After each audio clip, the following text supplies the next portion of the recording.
మాజీ సీఎం కేసీఆర్ క్షమాపణ చెప్పాలని రాష్ట్ర మంత్రి ఉత్తమ్ కుమార్ రెడ్డి అన్నారు. కాళేశ్వరం మేడిగడ్డ గురించి కేసీఆర్ ఎందుకు నోరు మెదపటం లేదని ప్రశ్నించారు. నీళ్ల పేరు చెప్పి నిధులు దోచుకోవటమే కేసీఆర్కి తెలుసని మంత్రి అన్నారు.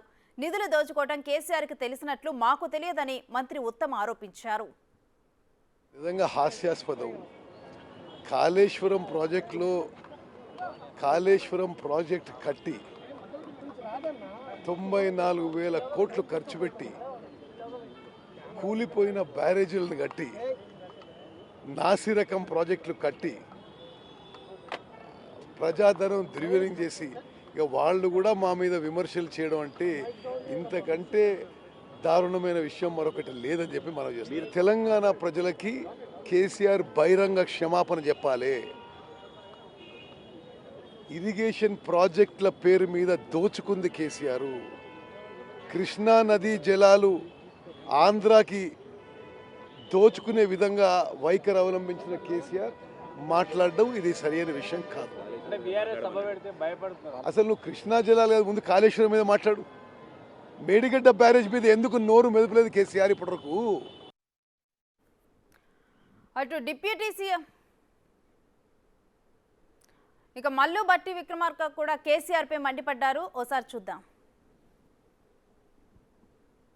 అంటున్నాడు ఎవరు?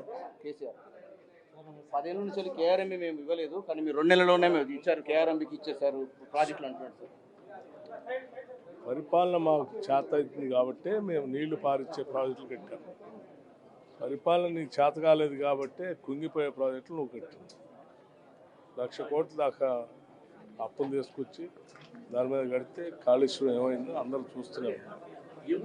ఆయన కూడా మాట్లాడితే ఎట్లా? ఉద్యమ కార్యాచరణ నల్గొండ ఖమ్మం నుండి ప్రారంభిస్తానంటున్నాడు సార్. నీళ్లు కేఆర్ఎంబీ గురించి మాట్లాడుతూ ఉన్నారు. కేఆర్ఎంబీ సంగతి ఏంటి? 10 ఏళ్ళు మీరు ఏం చేశారు?